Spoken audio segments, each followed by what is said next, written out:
Hello, everybody. Welcome to Late Night Unite. Kirk doobsnax debate here, alongside the Trevenant player that plays the tree so scary.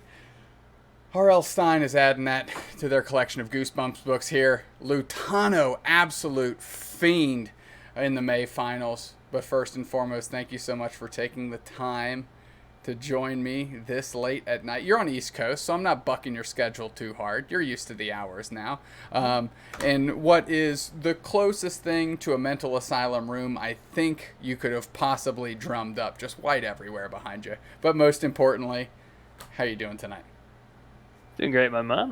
Nice little prison cell I got for myself here. The GG guys said you're coming to the East Coast, but you're locked in a room and you just have to play Unite all day, every day. So You're like some sort of new age Harry Potter. You're just in the closet under the steps, and you just got to do the best you can from there.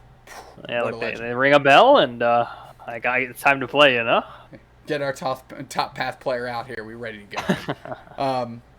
So obviously everybody's familiar with you and your foray into Pokemon Unite and your presence on one of the best teams going. But let's bring you in the Wayback Machine, Lutano. Let's drag you back a little bit. Because on Twitter, you're Lutano Hots. And I'm sure your gaming career started even before that. So tell me a little bit about how you got into competitive gaming to begin with, and we'll go from there. Okay.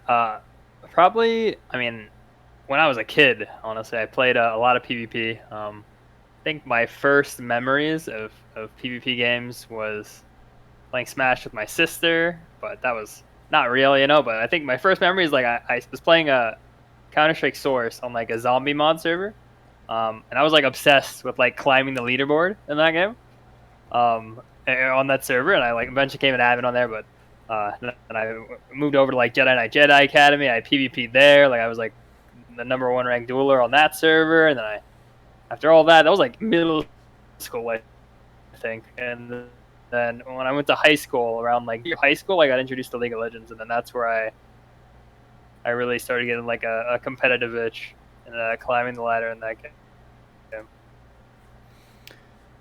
So how do I those can go on and on. what I'm going to ask that. you is League. how do those games translate to Heroes of the Storm? How does that translate to Heroes of the Storm? Because like those games aren't like Heroes of the Storm at all. Okay, so yeah, League of Legends is pretty similar. It's also MOBA. So I played collegiate in League of Legends. I got top 4, like 4th place,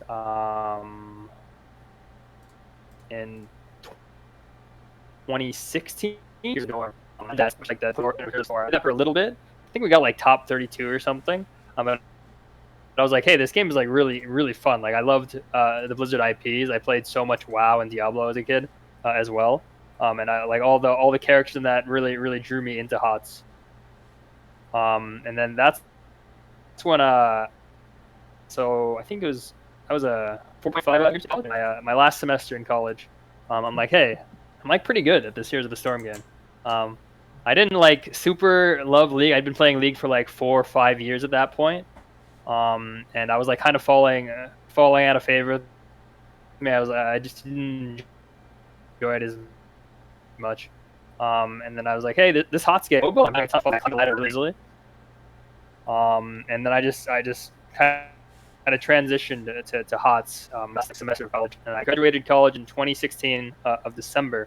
And then I immediately after graduating college, I'm like, I can go like get a job, like do the normal out of college thing. I got a degree in computer science. I was like thinking about doing the job search. I was like, hey, you know, I really love playing games competitively. Like it's my passion. Like I'm obsessed with it.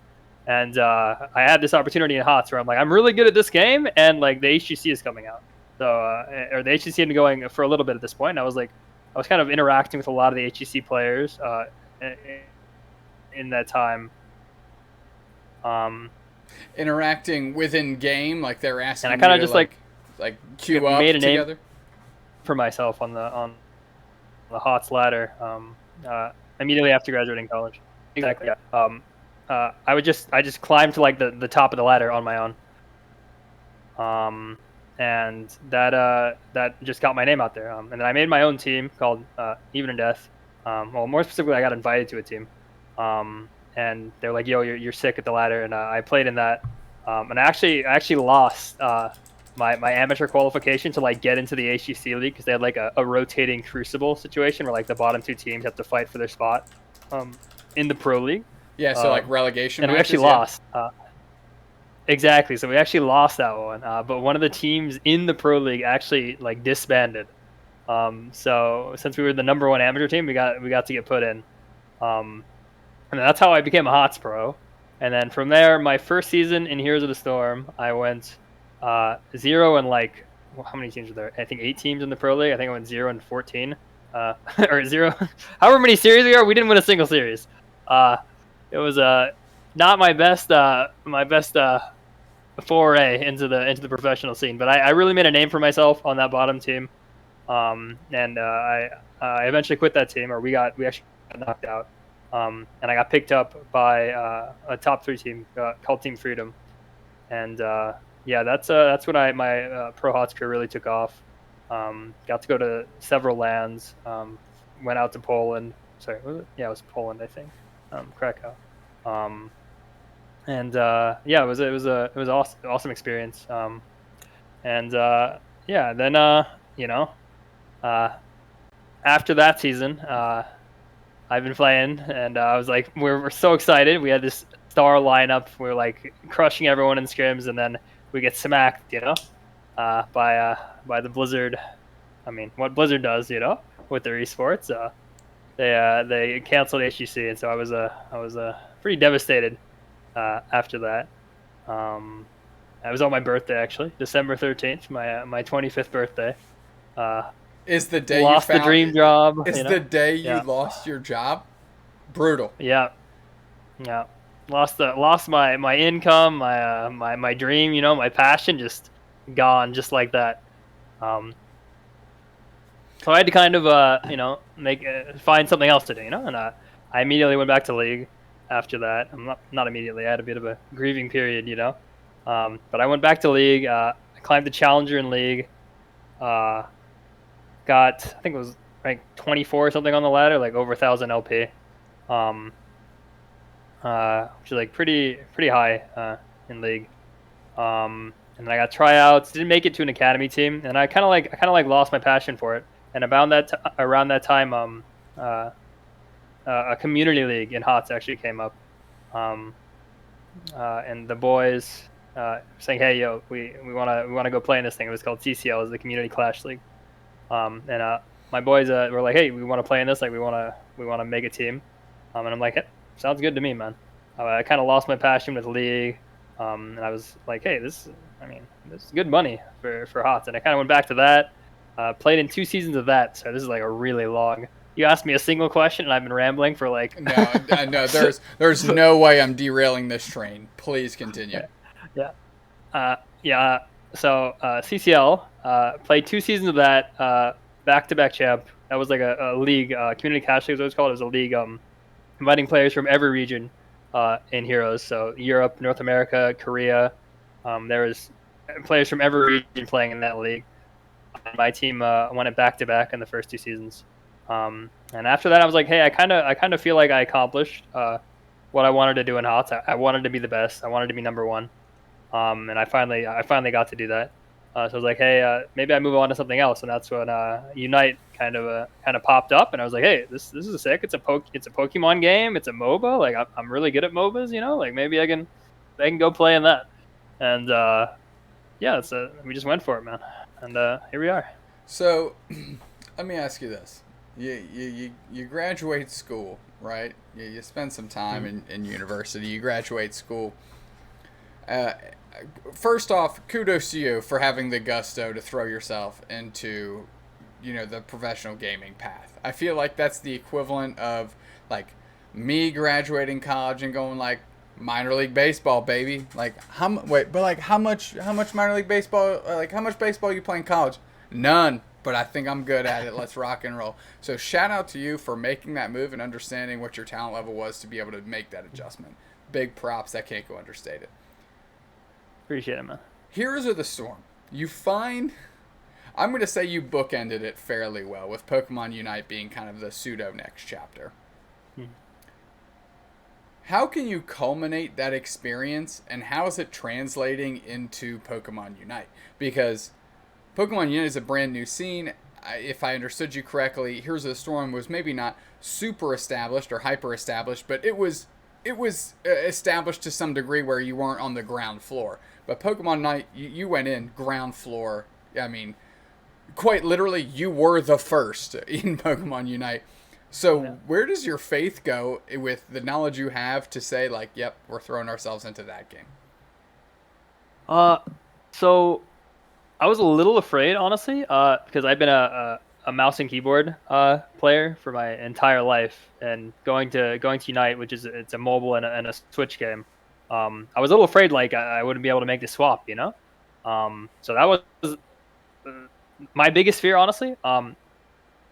As towards, like, can I be the best? In my opinion, if you have experience in something like a MOBA genre in esports, and you put more time than anyone else into it, then you're gonna be the best.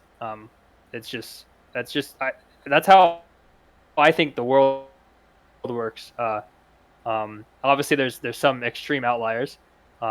But for me, like, for esports in general, that's part of the beauty of esports as a whole, is that there's no restrictions. The only restricting factor in my mind is like reaction speed, because some of that's genetic.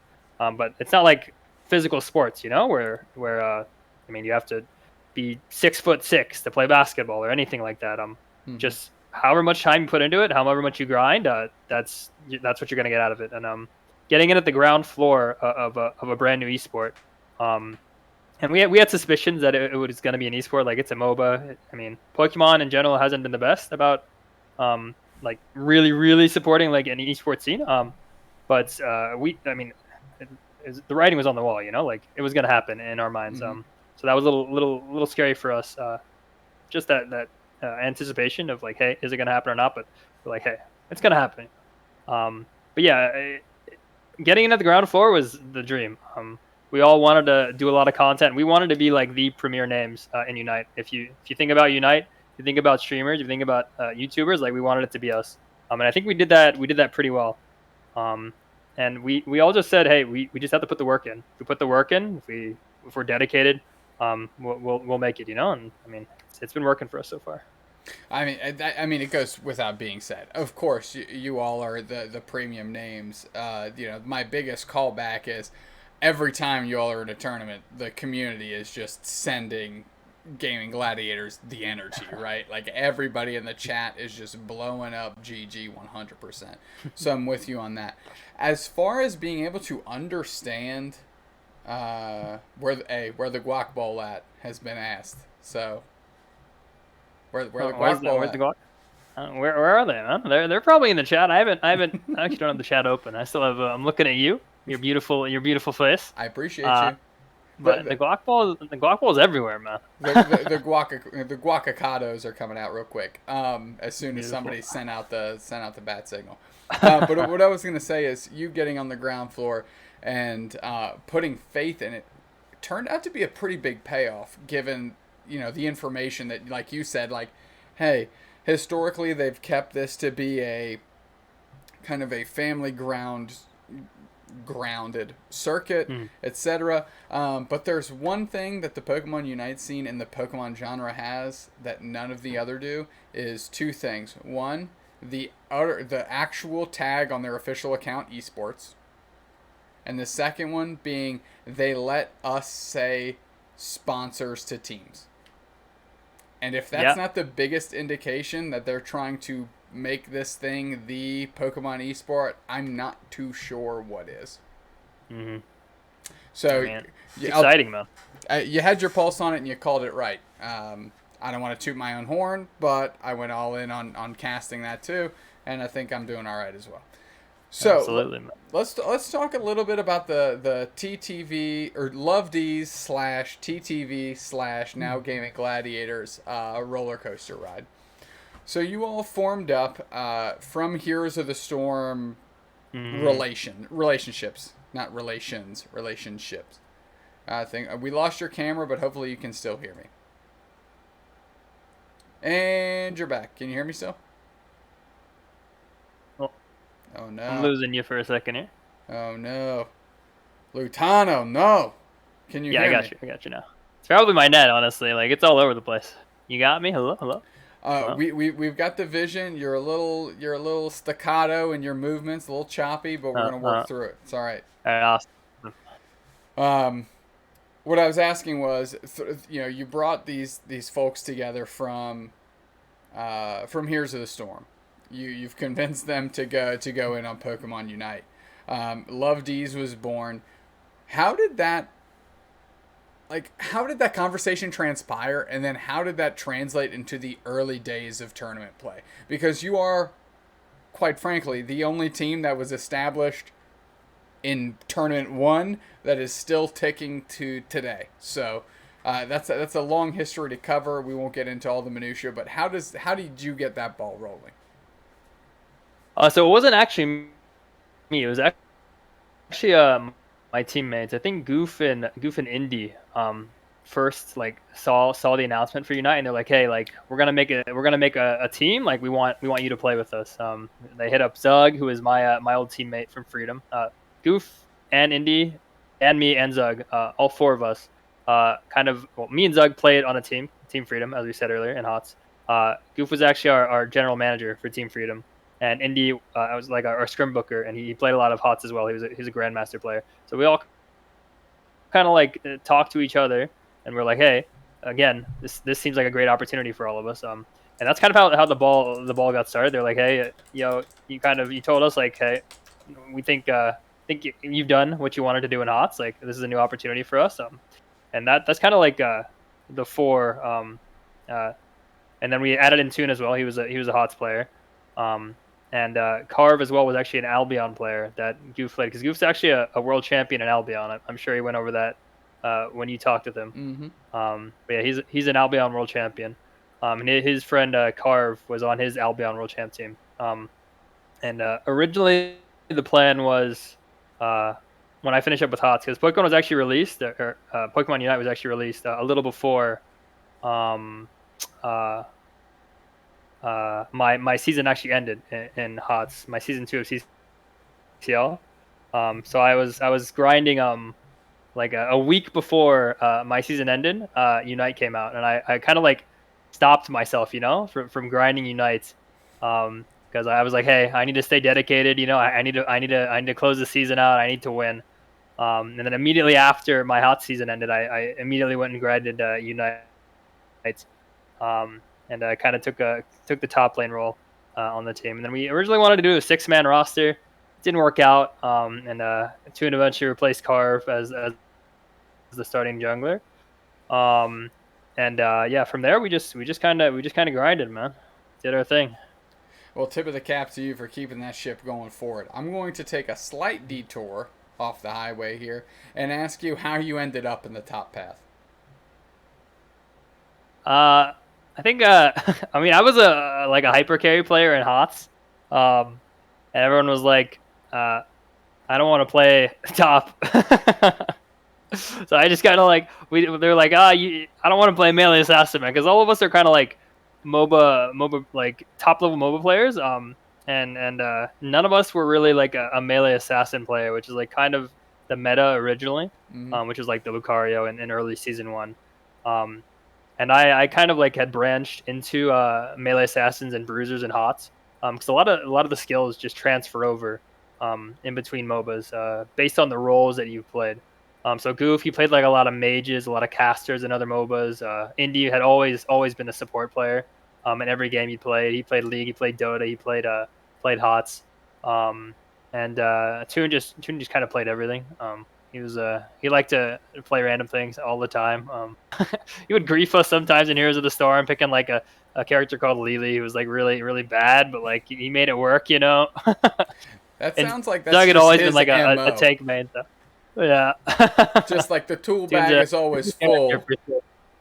I need to drive Exactly. this nail into the board. I'm gonna give it a spin with a wrench and see what we can get done. And you look over and he's nailed in a bunch of nails with that wrench.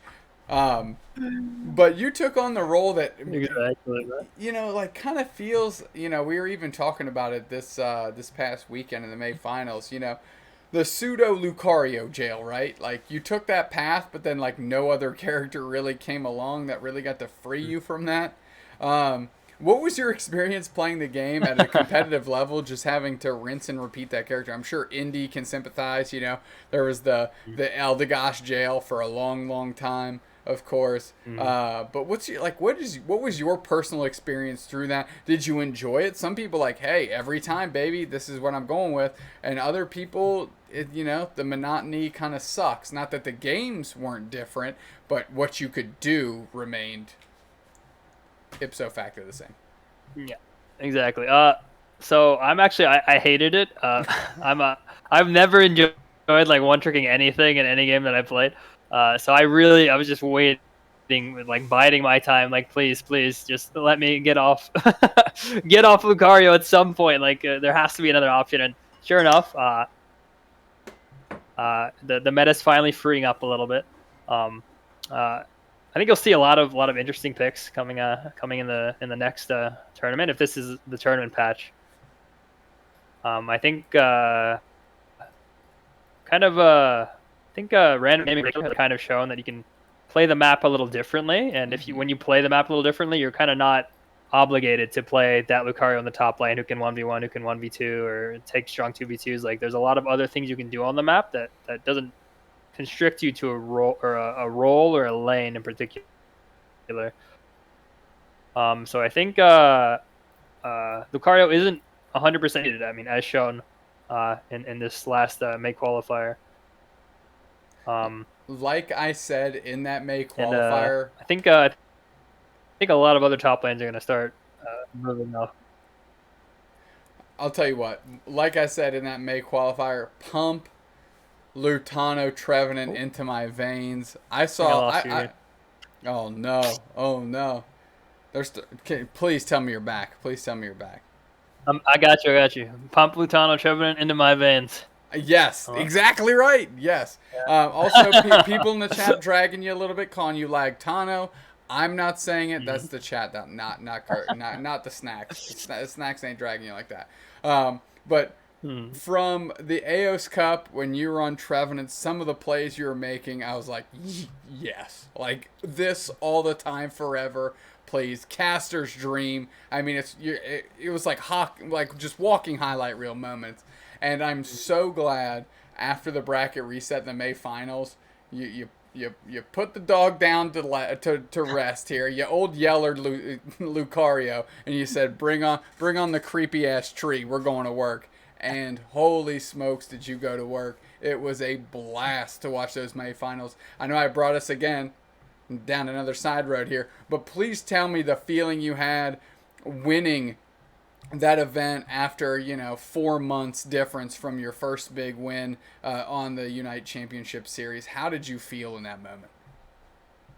Honestly, it was a lot of relief because I don't know if you've seen our past tournament performances. We had 2 tournaments. I think it was two community tournaments before that, and we actually lost both of them to bracket resets. And then we were in grand finals both times, winner's side, lost both of them to bracket resets, and we're hitting this May finals. We get 2-0'd, and we're like, wait a minute, please, not the 3-peat bracket reset loss. we were a little worried there, but we managed to pull it out, man, and I was just like, thank the Lord. Well, you anchored that very strong. Let me ask you this. While we're on that tangent right now, how strong is Gaimin Gladiators' mental when they go into games? It seems. I'm not saying you've always gotten the result you've wanted. Obviously not. You want to win every event.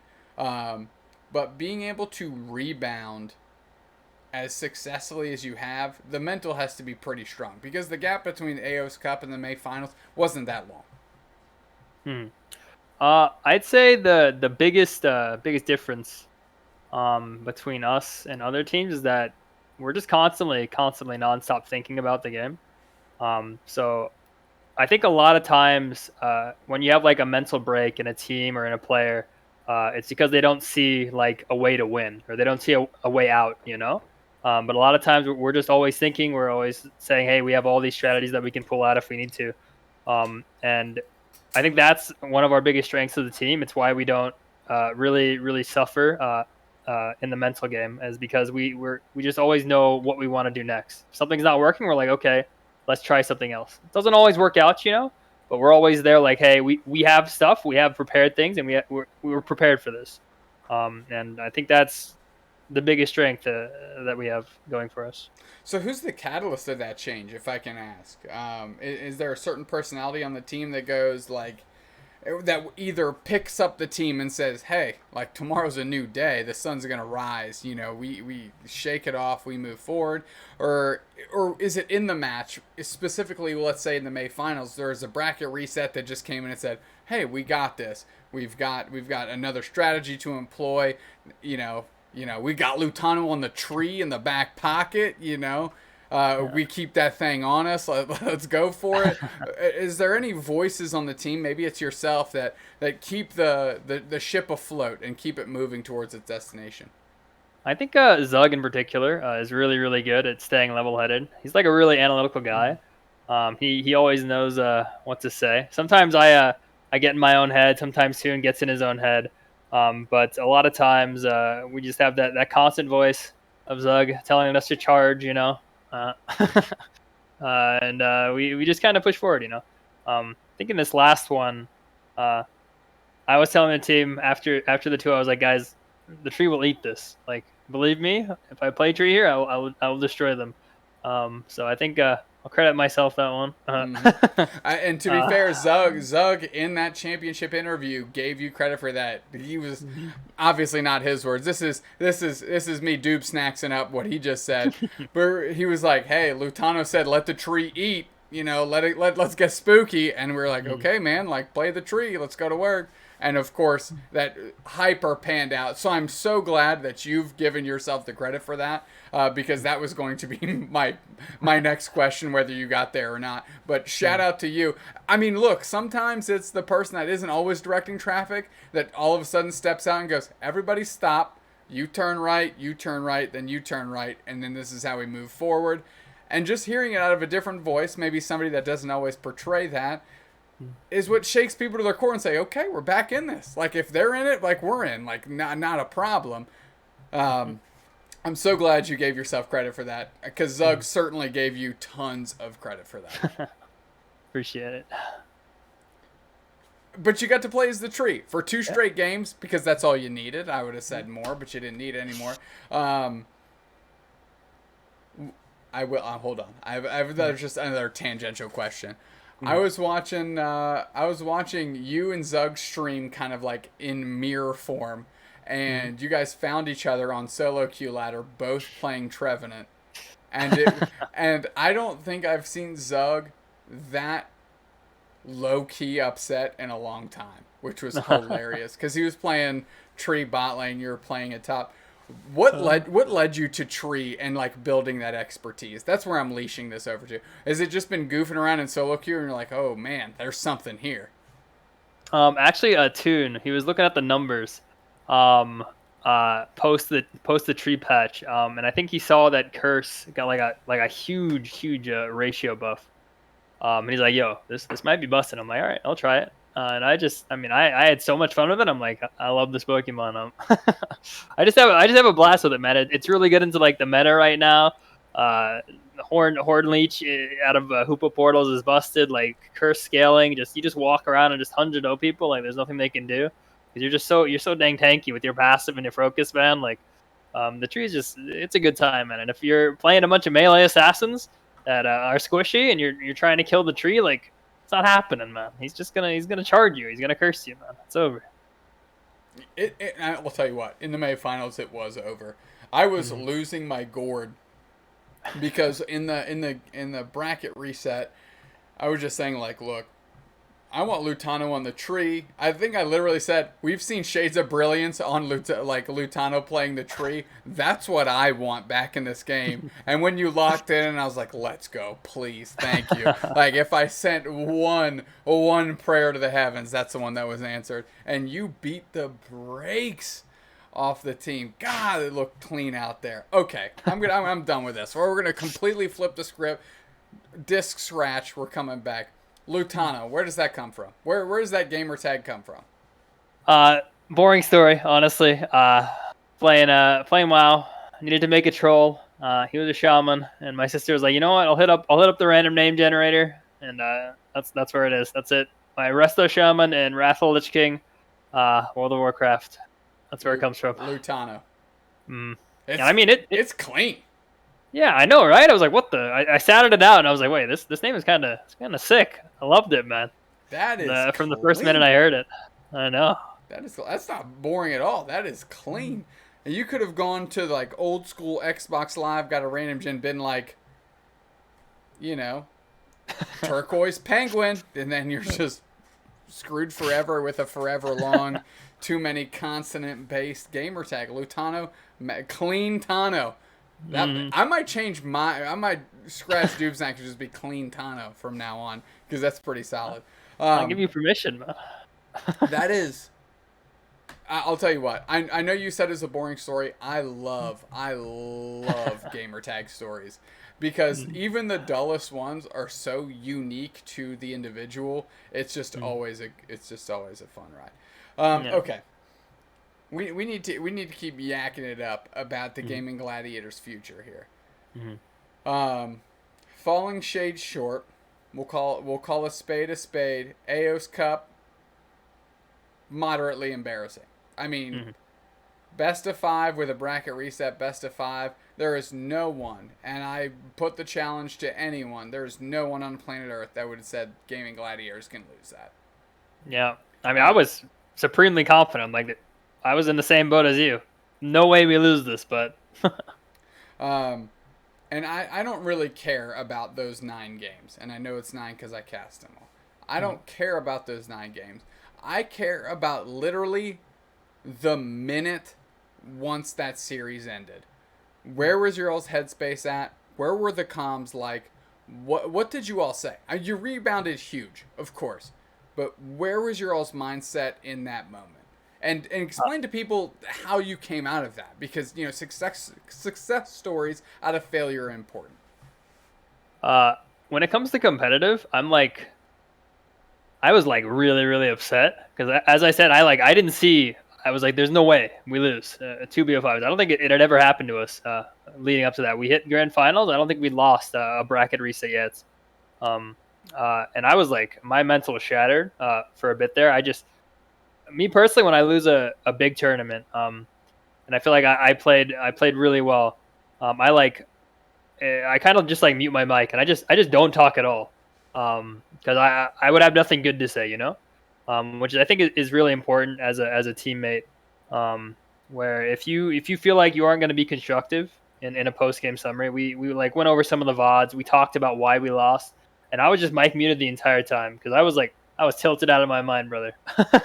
I was not happy that I lost it. I'm like a lot of people know me from like streaming and from just talking in interviews and stuff. I'm generally like a pretty happy-go-lucky guy, But when it comes to like really competitive tournaments and losing, that does me in.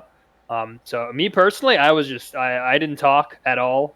Literally mic muted for probably the first 30 minutes of post losing. To the point where my team was like, "Yo, are you still here?" And I'm like, "Yeah, I'm here. I'm just like fuming, But I mean, what happens after it is where it's at. I know the day after, I was able to like talk it through, watch the VODs myself, and just kind of recover. It's kind of whenever you take a big bad beat like that. You just gotta move forward, Practice harder next time and make sure it doesn't happen again, Mm-hmm. So,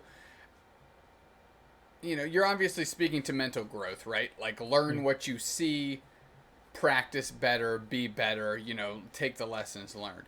But what kind of emotional growth is the team going through? I mean, like I said, in February, you would have given. I mean, you guys would have been 1 to 2 odds to win February, Yeah. and I think a lot of people every month are like, yeah, Gaimin Gladiators, favorite Gaimin Gladiators. Yeah, our favorite is Gaimin Gladiators. Mm. Um, you had that just unfortunate fall, which you obviously rallied back from again. You Mm. have the mental growth on what you saw you did wrong specifically there and how you can grow. But how does that emotional development work? Because there's a lot of people, and we've seen it time and time again in this community, that have faced adversity, that have faced failure, and then have dissolved immediately. Like like a doily in the rain, it just just falls Yeah. apart. But Gaimin Gladiators, TTV, Love D's has never succumbed to that. And what kind of emotional growth is necessary for that? Or what do you all do? Is it anything? I don't know. Like, I think that's the big question I have because I've watched so many teams fail and then just corrupt themselves that, Mm. of course, Gaimin Gladiators are always the favorite because they're the only ones that are ever trying to overcome adversity. And at some Mm. point, that leads to greater success. Kirk Dubé, personal opinion. But what is that emotional growth like in being in that sphere? Uh, I'd say the biggest thing we have going for us is that we've known each other for so long, and at this point, we've played with each other for so long. Even if we wanted to make roster changes, it wouldn't make a lot of sense, you know. Uh, the only time we would ever like even consider like changing our roster is if someone on our team just wasn't putting in the time, and it just hasn't happened yet. As long as our team as a whole, our philosophy, as I said, is put in the time, put in the hours, you're gonna win. You're just gonna be better than others. So as long as everyone is putting in the time, putting in the work, even if we lose, we couldn't have asked for more from our team. Um, and that's pretty much all it is. Like that's why we haven't ever made a roster change outside of our initial one, obviously. Um, but that's where it is, man. We believe that if you put in the time, you put in the work, you trust your team, it's gonna come through. You know. Let me Um, ask you this. Why is Gaimin Gladiators insulated from the traditional, and I'm going to call Pokemon Unite a tier 2 esport right now. I don't mhm. think that's shade by any means. I think that's just Yeah. a natural thing. Um, Mhm. how has or why is Gaimin Gladiators so insulated from the natural progression of normal tier 2 esports team where it's roster mania, it's switches. And I know you guys said, hey, we believe in people that put in the time, but there's Mhm. something else going on there because there are a lot of people that are putting in, I'll hazard at least as much time as Gaimin Gladiators to try and beat Mhm. Gaimin Gladiators. But you all never go to the well to try and see if there's anything else going on. You keep buying into each other, which I think is Mhm. important, but I think at times can probably be pretty difficult. It's not easy. It's very easy. I mean, grass is always greener, right? Yep. You see someone that's performing better on any given day, you know. But we all know we can be the best. Like we showed it for months, right? Of consistent winning. 80% of the first few tournaments was just us, number one, right? Um, I don't think any of us are like, hey, okay, adjustment. Uh, there are times where like, hey, this person plays this Pokemon better than a specific person on our team. You know, we see that. We see mistakes that happen consistently, but at the end of the day, we say, hey, why is this person playing this Pokemon better than us? What are they doing in particular that's better than what we're doing? And we just go, we look at them, we watch our own VODs, we watch their VODs if they stream, and we say, hey, what exactly are they doing? That's better, and we just copy it. You know, if they can do it, why can't we do it? You know, we've Sure. all been top MOBA players in the past. What's stopping us from just copying what they do and then doing it better? Uh, and a lot of times, nothing is. You know, it's just maybe your own pride is stopping you from saying, "Hey, this person is better than me right now.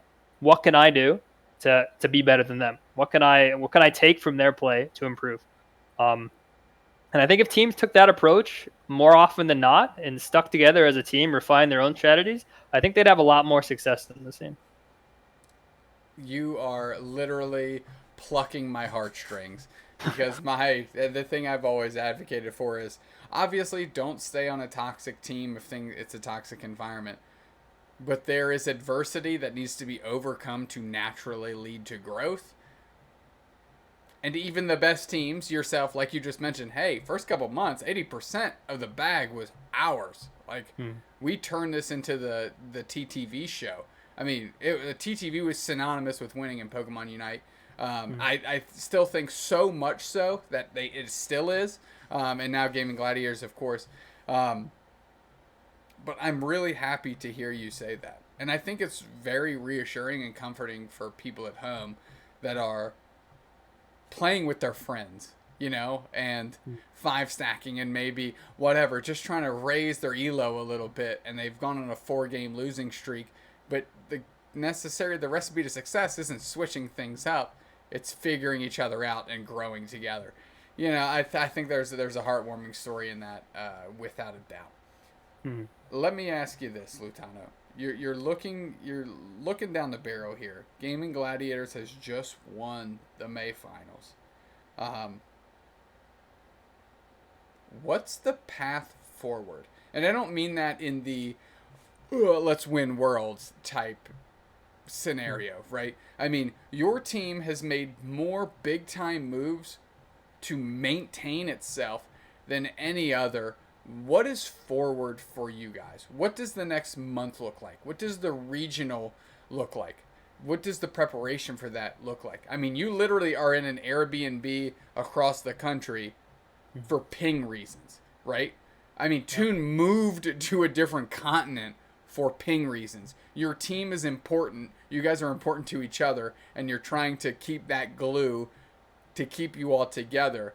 So what is the next couple weeks look like to what is the penultimate tournament of the entire year? I don't know if you know, but we're flying Goof out Canada as well, and we're all gonna set up in a LAN center and boot camp for 10 days before the quals. So that's where we're at. For us, it's 12 hours a day every day, no breaks until quals, until the 20th when we're heading home. It's time. It's sweat. Hopefully not too many tears, but that's all it is, man. Every day, grind. Okay, so follow-up question: is there any fear of burnout? Is there any fear of hyper personality clashes? Is there any fear of anything, or is it just everybody is so dialed in? The excess noise is just that. I think if you're afraid of burning out a month before the qualification for a $500,000 tournament, you're not gonna make it as a pro player. That's where it is for me, man. Let's go. You need to put in the hours. If you're not gonna be the best. That's all it is, man. Understatement of the century. Holy smokes. I'm gassed up. Listen, I said it before. Everybody's sending their energy to the Gaimin Gladiator Spirit Bomb. And everybody else is trying to catch up in terms of community presence and community support. And the fact that people see you all day in, day out, time in, time out, putting in the minutes, I mean, that speaks for itself, without a doubt. Lutano. Mm-hmm. What's the social game like, my friend? Like, you're streaming every day. Like, how do you balance playing competitively and then play, for your stream and doing those types of things? Sometimes those aren't synonymous. What's that about? It's tough oftentimes to juggle. When we were first starting out, we were just stream all day, every day, everything we do, scrims, tournaments, just literally everything to build that social presence. But nowadays, like it's harder, you can't stream your scrims. It'll reveal like really important strategies that'll stop you from qualifying if other people like copy it or know what you're playing, So it's obviously tougher to keep up with socials, but I think all of us think all of us work so hard, and we've already worked so hard, to build these brands for ourselves and these communities. And by the way, like we have like, I feel like we have like the most supportive communities on Twitch, man. They're crazy. I love them. I know everyone everyone on the team loves everyone that cheers for us. We they are always setting energy, as you said. Mm-hmm. They're completely amazing. And honestly, I feel bad sometimes because I feel like I'm not giving them enough of myself. Like enough of my time. Um, uh, I'm not really posting more of what they deserve. Outside of just like high level gameplay, more interaction with Sure. the fans. Um, yeah, because it does kind of suck, to not be able to stream as much for everyone and all of our fans. But I like that approach as well. So. It's not easy, but somehow all five of you have maintained your communities throughout this, and I don't think there's any community that is more willing to support you through that endeavor. Of course, Lutano, I've beat the absolute brakes off you with questions and historical questions where your gamer tag comes from, and I certainly don't want to belabor any points. So I'm gonna give you the floor. Shout outs, plugs, whatever you want to do. It's all up to you. Open floor. No questions asked. It's all on you. Shout outs to my community. Obviously, the Glock Bowl, amazing. Shout outs to all the fans. Shout outs to you guys for supporting us with GG. Shout outs to you, doobsnax, and Zoinks, Jeff, Spragles, and all the casters. Everyone that goes puts in work to make the scene what it is. All the community organizers, all the sponsors in those. Like shout outs to everyone that makes this community as amazing as it is. It's got an incredible grassroots scene. It's got an incredible professional circuit. It's honestly been amazing, and I've been nothing but impressed with the community and everything that they do and everything they work for. So yeah, shout outs to everyone, really. Well, you're certainly at the core of this community and the core of its success as it's grown from grassroots to the next step up into esports, whatever that might be. I really cannot thank you enough for joining me today. I sent the message to you, and I was like, he's probably busy. And when you're like, yeah, let's ride out, and it's like, wow, okay, let's go. Spooky tree and me, let's get it done. I'm all in. Absolutely, man. Lutano, you're an absolute legend. All the best to you. Obviously, all the best to your team. Thank you for taking the time out tonight. And if you'll just give me a moment, I'm going to go through all the rigmarole that I have to plug before we get out of here. If you want to follow me on Twitter at doobsnax, DOOBSNEX. If you want to follow my Scooby Duo, my partner in crime, at Zoinks Casts on Twitter, and of course at Unite Mike is the most important one to follow. This will be up on YouTube later. Check that out. And the last thing I want to plug is our emote initiative. I'm going to throw all our emotes in the chat here. If you can check those out, you'll get access to those if you subscribe to us, obviously, on Twitch. But neither of us do this, myself and Zoinks, neither of us do this to pay any bills. So please, if you do this, we're going to take all the money we get in from subs, from Prime subscribers, etc. We just make a donation every month, and we put the receipt up on our Twitter account. So if you want your Bezos bucks to go to a greater cause, throw it our way, get our emotes, spam them if we ever get the chance to commentate on an official broadcast again, and know that your money's going in the right direction.